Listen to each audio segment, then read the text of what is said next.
Alaska is a huge place. How big? It has over 6,600 miles of coast, more than all the other US states combined. But up north, there's no cities, no skylines, nothing. I'll unpack 3 main reasons Alaska's coast stayed emptied. Stick around for it. And if you like these map drops, make sure to hit that subscribe button. The grocery store does not give me a discount for knowing where Liechtenstein is. Alaska is a strange place. Check out where the roads go on Alaska's official highway maps. Notice something? Most of the big settlements are concentrated here, in the rail belt region that includes Anchorage and Fairbanks. It's like someone rage quit halfway before they got to the west coast. Take a look at Florida and California. Those 2 states are sprawling with bustling coastal cities: Miami, Jacksonville, Los Angeles, and San Francisco. In fact, 40% of all Americans live close to the coast, almost half the country hugging the shoreline, except Alaska. 75% of the population lives in this area. The rest? Crickets. 95% of the state is wilderness, basically the size of Texas, but with fewer people than a college football game. It's like my Tinder matches. Nothing here. With all that coastline, you'd expect booming ports and busy trade, but Alaska, not even close. Alaska isn't exactly Siberia, but it's still cold. In July, the average daytime temperature is only a mild 67 degrees Fahrenheit. At night, it's 50 Fahrenheit. In July and winter, that's a different animal altogether. Daytime temperatures hang around 1.5 degrees Fahrenheit, and that's just the average. Anchorage has seen record lows of negative 34 degrees Fahrenheit. Head out further and it gets colder. Like, I regret all life choices cold. Siberia would be proud. You'd think living in a deep freeze would affect the population, but it hasn't. It's actually increased. In 2020, there were over 733,000 here, 23,000 more than in 2010. Seriously, who looks at those temps and says, yeah, we'll stick around? The simple answer? Money. Just like your gran, the state's government is stable, rich, and generous. So generous, it runs its own mini universal basic income. The Alaska Permanent Fund pays every resident $1,000 to $2,000 a year, basically a thanks for not leaving bonus. Imagine Florida cutting you a check for putting up with the Florida man. There is an irony here though, but I'll get to that later. Alaska pays people to live there, but the land itself never signed off on the idea. It wasn't built for permanent, big-scale human population centers. Take a look under the cities. What they're sitting on tells the real story. Okay, it's Alaska. There's a lot of frozen stuff, including the ground. Ground that's been frozen solid for at least 2 years. But doesn't sound like much. I've got steaks in my freezer older than that. But permafrost runs deeper, way deeper. In some places, it plunges 1,300 feet down. That's more than 4 Statues of Liberty stacked on top of each other. And it's all over the place. Try building a city on that, and your foundations sink faster than Florida condos. Glance across the Bering Sea, and you'll spot Alaska's bigger, meaner brother, Siberia. It's like Alaska, but on hard mode. Colder, harsher, and run from Moscow by guys who thought frozen wasteland was a challenge. Dictators drew cities onto maps from palaces thousands of miles away, totally ignoring the frozen ground beneath. Now, Siberian towns are sinking, cracking, and in a battle royale with the earth. Norilsk in Krasnoyarsk Krai sits north of the Arctic Circle.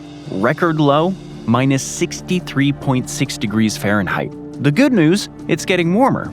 The bad news? It's climate change. Once a Stalin gulag, Norilsk was never built for comfort. It sits on permafrost, now melting as temps rise. Buildings tilt and sink like Legos on an ice cube. Add waste heat and chemical pollution, and the ground sinks faster than my mom's hopes that I'd land a real job. Alaska's cities were planned better, but they're not immune. That permafrost from earlier, 38% of it just under the surface. The state's foundations are slowly turning into a slushy. Look at what melting permafrost did to this road. Those distortions, not cheap. But why did the road decide to cosplay as a roller coaster? Well, blame uneven thawing. Permafrost melts from the top down. The surface turns to mush while the bottom stays frozen. The result? Highways that buckle and warp like they were designed by Six Flags. That's why Alaska is a builder's nightmare. thickest north of the Brooks Range. Population? Basically zero. But cities can exist on it. Siberia proved that with Yakutsk, the coldest major city on Earth, negative 43.6 degrees Fahrenheit, 355,000 people strong. That's bigger than Anchorage, nicknamed the Venice of the Russian Far East. Less gondolas, more frostbite. Engineers solved it with stilts.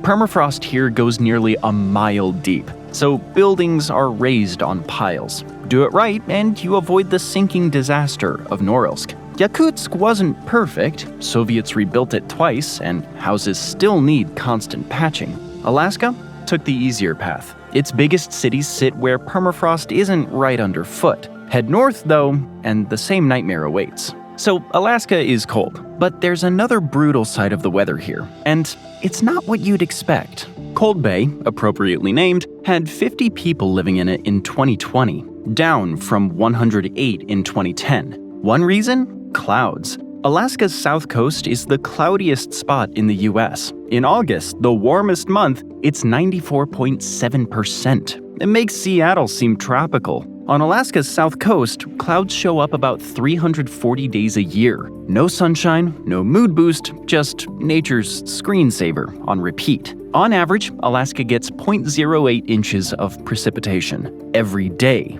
But that's only the statewide average, and like I said, it's a big state. Things are calm in places like Anchorage. It gets a thunderstorm every few years. That's not weather, that's a surprise cameo. Things do change once you go further north. The interior of Alaska is about as far from Florida as you can get, but thunderstorms are more common. And when they hit, they don't just make noise, they spark wildfires. But the Gulf of Alaska, that's where all hell breaks loose. The northern coast there gets 150 inches of precipitation every year. That's one reason cities are rare up here. Way fewer than you'd expect along a coastline. And it's not the only hurdle. Alaska's west coast hides a surprise. Believe it or not, it actually has something in common with Florida. Just not the good kind. Alaska doesn't get hurricanes, but it gets their leftovers. Tropical cyclones drift north, have an identity crisis, and become extratropical storms. And Alaska's in the crosshairs. In 2022, Typhoon Merbok hit with 75-mile-an-hour winds and 1,000 miles of flooding, turning western Alaska into the world's longest wave pool. Warmer seas made Merbok possible. The same heat slows the formation of sea ice, Alaska's natural bodyguard. Merbok struck in September before the ice got on the scene. It was the strongest September storm in 70 years. Now thinner, later ice means more storm damage and insurance premiums that hit harder than the waves. The permafrost and storms aren't the only things that have helped to stop Alaska from having more cities, though. I talked about the Brooks Mountains already, but they're just one range that goes through Alaska. The state has 39 mountain ranges in total, and 17 of the 20 tallest peaks in the US. Over half of Alaska is mountains. It's a rock climber's dream. Mountains do mean limits, though. Japan knows the drill. 70% of its land is mountains, so people crowd onto the coastal plains. Alaska's the same story, only worse. Here the mountains squeeze you in and everything else, permafrost, storms, clouds, piles on top. And there's still one more obstacle I haven't even touched on. Alaska isn't just a mountainous state. About 5% of the state is covered by glaciers, and that means something else. And no, the problem isn't slipping. It's something way bigger. Say fjords, and you probably think Iceland or Norway. But Alaska's got its share too. There are 10 recognized fjords in the United States. 7 are in Alaska. Some are in protected parklands, like the Kenai Fjords National Park. Pretty? Sure. But architects aren't lining up. Mountains, glaciers, permafrost, and unpredictable coasts make Alaska about as appealing to developers as building apartments on a skating rink. That's why before the Russians showed up in the 18th and 19th centuries, Alaska's people lived in smaller, mobile settlements. Staying light on your feet was the only way to beat the landscape. People like the Aleuts, Inuit, Tlingit, and Haida were always on the move. They hunted, fished, and gathered to sustain their mobile lifestyle. Think digital nomad without the MacBooks and oat milk matchas. The Aleuts were different. Their spot let them build more permanent homes, partially underground, like the OG Mole people. Their descendants are still here today, making up 15.7% of the state's population of around 733,000. And their presence brings some extra challenges in Alaska, legal ones. The century before World War II brought waves of newcomers to Alaska, and they brought gifts, bad ones. Meningitis, chickenpox, whooping cough, even the flu, that did a number on the native people. Then came roads, rails, and infrastructure. Their way of life started to fade. Today, the 49th state is still a legal minefield. In 1867, Secretary of State William Seward cut a deal with Russia and bought Alaska. People called it Seward's Folly. It was the 19th century's version of buying crypto at the wrong time. Even during the gold rush, Alaska wasn't seen as a place to settle down. It was for fortune hunters and risk takers, not families. And honestly, that vibe never completely left.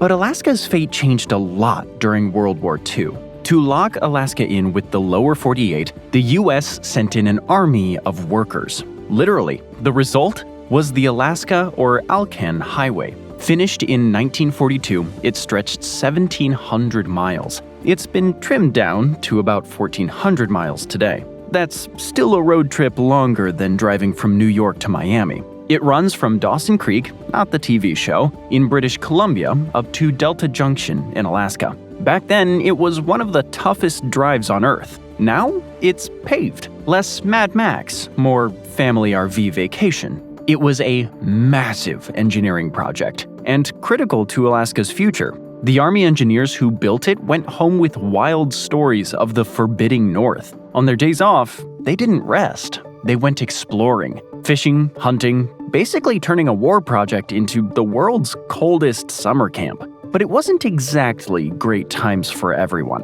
The troops did a number on the environment. Alaska natives were cut out. Their way of life collapsed. Native men rarely got hired to build the road. Women were pushed into selling handicrafts, cleaning, or worse. Records even show violent crimes committed against them. No wonder the subject is still sensitive today. Oil was discovered in Alaska in 1968. And since it was the US, America couldn't exactly invade itself. Still, the find pushed the state forward, just not how people hoped. The first reason?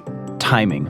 By the 70s, the US finally noticed Native Americans were people. Enter the Alaska Native Claims Settlement Act of 1971. It carved Alaska into 12 regions and handed over 44 million acres to Native-owned corporations. For profit, yes, but they cashed in.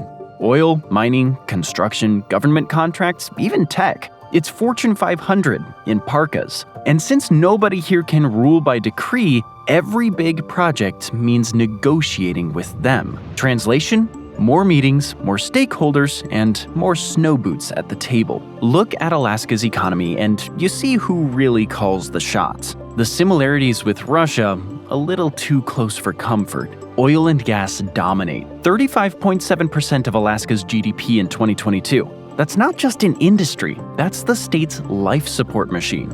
Go far, far to the north of the rail belt. This is the Prudhoe Bay oil field. It leans on the Trans-Alaska Pipeline to ship its product south, like a gigantic gas station hose. But here's the thing, the people aren't necessarily following the money.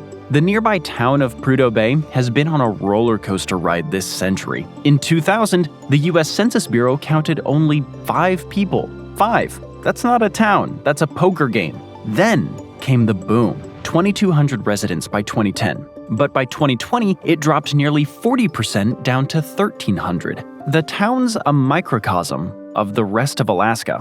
Alaska's economy runs on extraction, oil, fish, and minerals. People chase the resources, grab the bag, then head out when the job's done.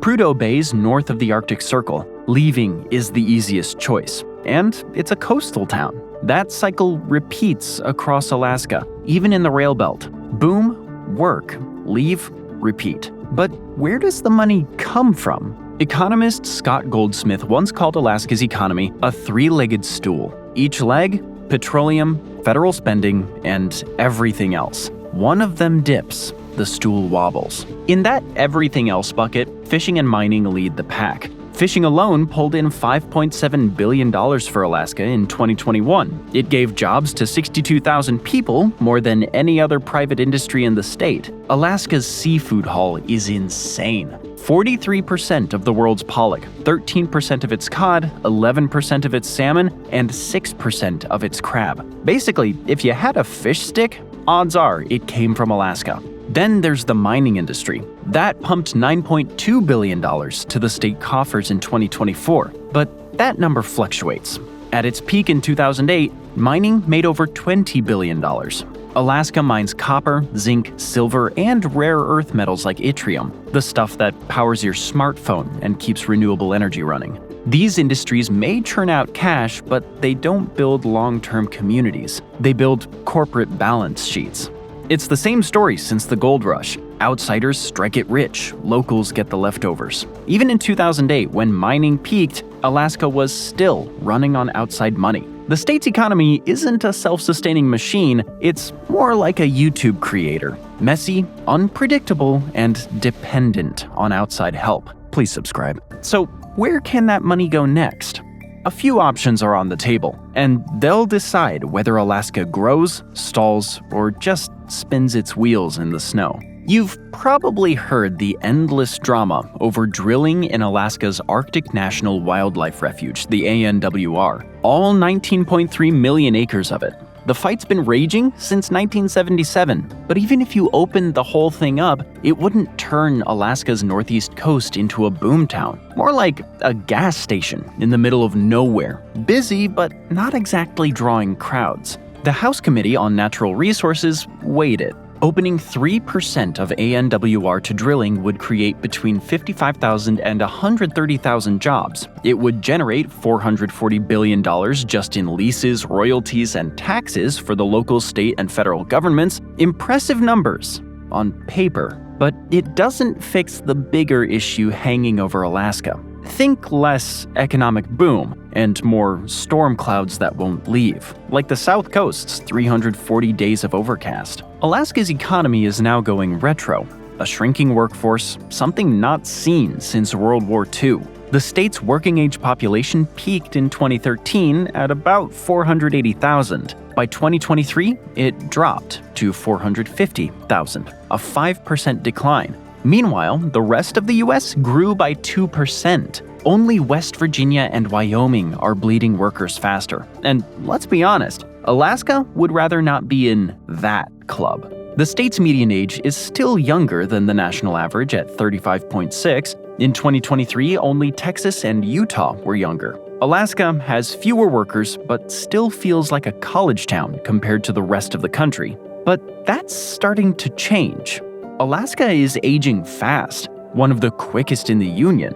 Part of it's the temp jobs, but the bigger story, a third of Alaska's young people are bailing. It's honestly got a whiff of Japan. Shrinking schools, empty classrooms, and funding shortfalls. Even the North Starborough district in Fairbanks came up 300 students short in September of 2025, costing over $2 million.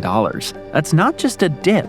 That's an enrollment cliff. And it's not just grade schools. The University of Alaska has taken funding cuts too. Fewer kids, less money, older population. Alaska's starting to look less like the last frontier and more like last one out, turn off the lights. What do Alaskan high school seniors think? One nailed it. There's just better jobs elsewhere. There's more to do. What are people gonna do here? Oil? Fishing? Career counselors across Alaska just cringed. And it's why drilling in ANWR wouldn't change much. It would just double down on the same old oil and fish economy that young people already see as a dead end. This isn't the case elsewhere. There is a place a lot like Alaska. Swing around the Arctic and you hit Norway. Same fjords, same oil, but a very different story. Norway's the largest producer of oil and natural gas outside of the Middle East. That's the backbone of an economy with a GDP per capita over $101,000 in 2024, higher than the US, according to the World Bank. Energy alone makes up 40% of Norway's exports and 20% of its GDP. The North Sea? packed with over 5,000 wells. It's like the fuel industry's version of Starbucks. There's one everywhere you look, minus the pumpkin spice, obviously. But there's something else that's interesting about Norway, and it's what separates it from Alaska. The second biggest city in the country is Bergen on the west coast. It thrives on North Sea oil. But it was big long before drilling rigs showed up. Founded in the 11th century, it became the legal middleman for trade between northern Norway and the wider world until 1789. Why? Geography. Bergen's a natural gate between the North Sea and the rest of Europe. Alaska, no such luck. In 2025, it doesn't have a single coastal gateway city like that. It's more dead-end than doorway. There's the Arctic Ocean to the north, Russia to the west, and Canada's Yukon Territory to the east and south. Only about 40,000 people lived there in 2021. So beyond the natural challenges, Alaska's coasts don't offer much else. At least, not yet. The state's selling point is its resources. That's why people come here, but once they're pulled out of the ground, there's not much to do except ship them south by pipeline or rail. Alaska's economy is basically a one-way ticket. And where does that oil from the pipeline go? Not to the coast. It went right to Anchorage, where oil companies created headquarters. That helped Anchorage, but not the coast. Another thing that helped was that it could double as an air hub, thanks to a quirk of geography. It's basically the layover lounge between North America and Asia. Anchorage's airport is within 9.5 hours of all the world's most developed economies. From there, you can hit the lower 48, Canada, Japan, China, even Europe. No wonder both passengers and freight funnel through. During the Cold War, it was even more vital. The Soviet Union's giant airspace was closed. Planes had to detour around it, making Anchorage the world's most convenient pit stop. And that brings us to today. Some of the international visitors here include the world's most wanted men. On August 15, 2025, Vladimir Putin came to Anchorage to meet with Donald Trump. The red carpet was rolled out for the Russian dictator, but the props sent a different sort of message. F-22 Raptors were on display right near where Putin was walking, and there was a B-2 flyover in the skies. This was the same aircraft that took part in Operation Midnight Hammer just weeks earlier, the strike that crippled Iran's nuclear program. And it wasn't flying solo. 4 F-35 Lightning IIs flanked it like high-tech bodyguards. It was a display not only for Putin, but it highlighted another reason why Anchorage and Fairbanks grew while the rest of Alaska lagged behind. Anchorage started gaining traction in World War II when Alaska was a minor theater, but the Cold War flipped the switch. Suddenly, Seward's Folly wasn't a joke anymore. It was prime real estate. Alaska became America's front-row seat to the Soviet Union. The military threw cash at it. Bases, radars, bombers, you name it. Alaska went from backwater to frontline overnight. Look at all of the military bases around the United States.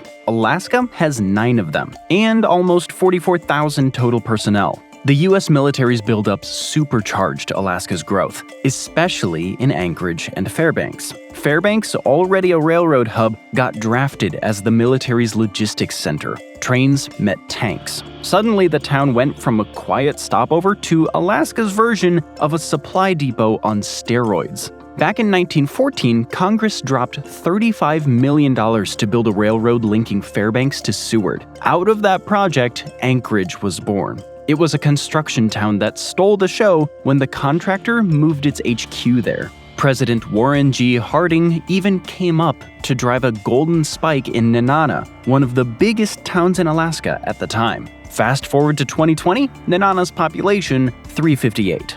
Guess Harding spiked the wrong town. Because the logistics were already at Fairbanks, the US military found it easier to set up shop. That boosted the town's growth. Its population increased by 130.7% between 1950 and 1960, from just under 5,800 people to around 13,300. But look at these bases on the map. Aside from Coast Guard Base Kodiak, the big military bases all cluster in the southeast panhandle, home to Juneau, or along the rail belt between Anchorage and Fairbanks. The rest of Alaska? Empty. The military never set up shop here, so the fast-track development stayed right where the trains ran. Everywhere else was left holding the snow shovel.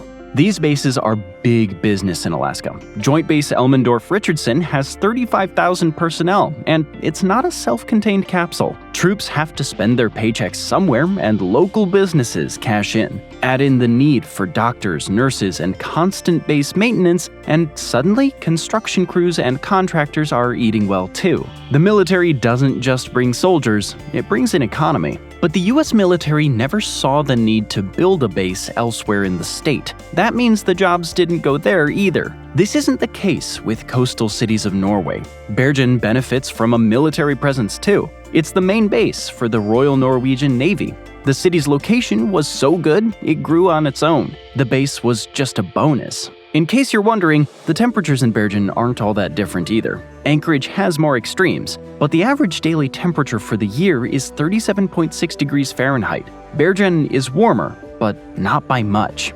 Its daily mean is 47.1 degrees Fahrenheit. T-shirt weather. Well, maybe. Sure, Bergen's a few degrees warmer than Alaska, and for cold haters that matters, but long-term, location and opportunity beat a slightly nicer thermostat. Bergen proves it. The city's stacked with maritime businesses. Fishing, aquaculture, marine research, you name it, it's here. It's also a financial hub. Banks like Spanken and Sparebank Invest call it home. Picture Seattle, but with fjords and Viking vibes instead of coffee chains. Tourism is booming too. Bergen's the front door to Norway's famous fjords, and that's made it one of Europe's busiest cruise ship stops. Alaska gets its share of tourists too. Tourism contributes $2.3 billion to the state's economy every year. But aside from the weather and the tourism, the similarities with Bergen end here. Alaska's economy doesn't have the same range. If you don't want oil, fishing, or mining, you're basically packing your bags. Young people head south looking for jobs that match their skills and their mental well-being. Compare that to New York or Los Angeles, where opportunities are endless. But that's the paradox. In Alaska, there aren't enough options. In big cities, there are so many that you waste half your life just deciding what to do. New York rose as a global financial capital thanks to its world-class port. Los Angeles? It turned into Hollywood and the busiest port in the US. It moves 9.9 million 20-foot equivalent units, one of the top 10 ports on the planet. Alaska? It can't compete with that. Its ports aren't gateways to the world. They're more like side doors to the freezer. The port of Anchorage is a little too much like the Russia that once owned Alaska. Oversized, inefficient, and stuck with problems. Not a great look. About 90% of the state's cargo for 80% of the people pass through here every year. But the spot isn't exactly prime real estate. It's tucked up in the Cook Inlet. The tides swing like a wrecking ball. And just to make things harder, the port ices over for big chunks of the year. Meanwhile, my Amazon Prime driver complains if there's a little frost on the windshield. That's not to say Alaska is Russia 2.0. The state does have ice-free ports year-round: Valdez, Seward, Whittier. In fact, they're the northernmost ice-free ports in the entire US. Pretty handy, but hold up. Let's check the map. They're all clustered in the south-central region, right where Anchorage is. Alaska's ports are like its friends list. Pretty small, and all hanging out in the same corner. There are some smaller ports along the rest of Alaska's enormous coast, but aside from the ice, they have another challenge. They're not equipped to handle a lot of commercial traffic. The Arctic coastline has no deep water ports. The lack of port infrastructure makes Alaska's logistics slower and way more expensive. How expensive? Shipping here can cost 3 to 5 times more than in the rest of the US. And a big reason is simple. Sometimes air freight is the only real option. And shipping by air, that's when your bank manager starts sweating harder than the cargo loaders. So is that it? Are Alaska's young people doomed to chase literally greener pastures? Well, maybe not. Take a look at one of the state's most famous traditions, the Iditarod. Since 1973, dog teams have mushed across Alaska, once covering most of the distance on sea ice. These days, melting ice has pushed them onto land routes. And that shift points to something bigger.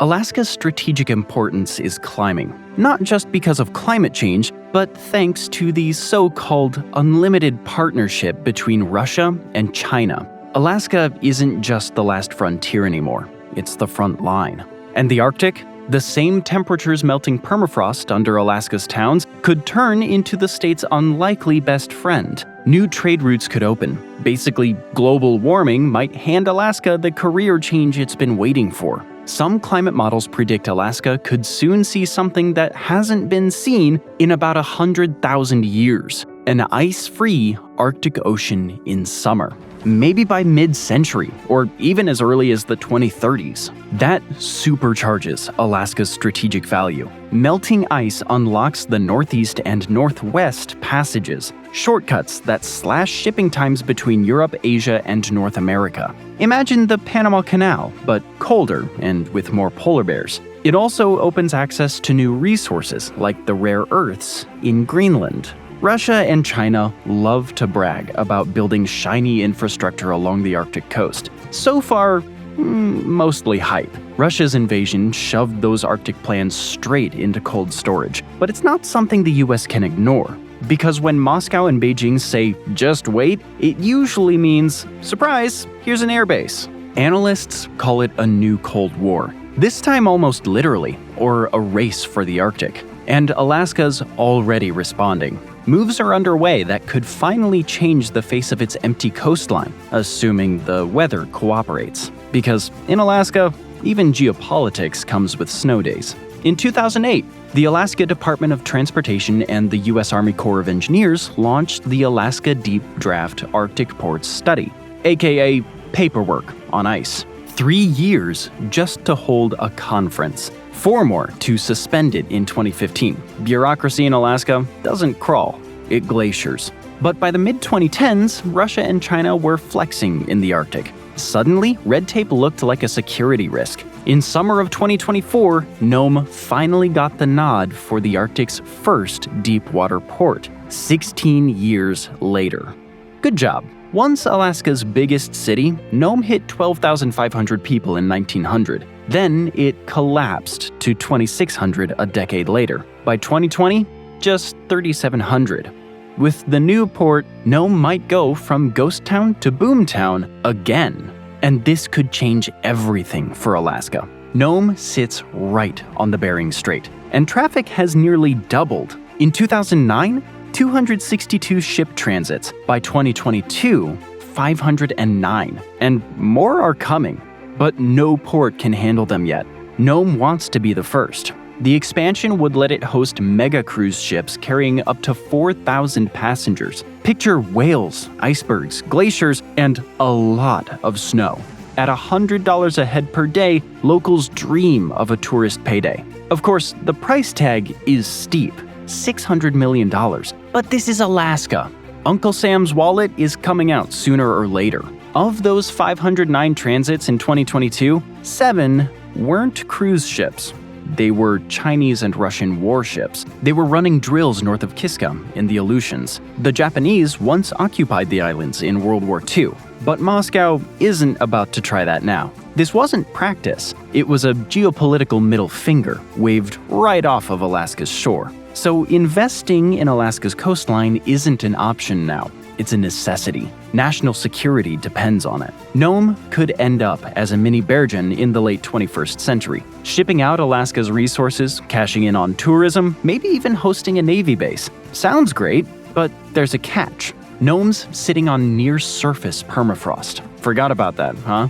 The engineering headaches will be enormous. What the climate gives with one hand, it says psych and yanks it back with the other. For Alaska's coast, this is the chance of a century, assuming the ground doesn't quit first.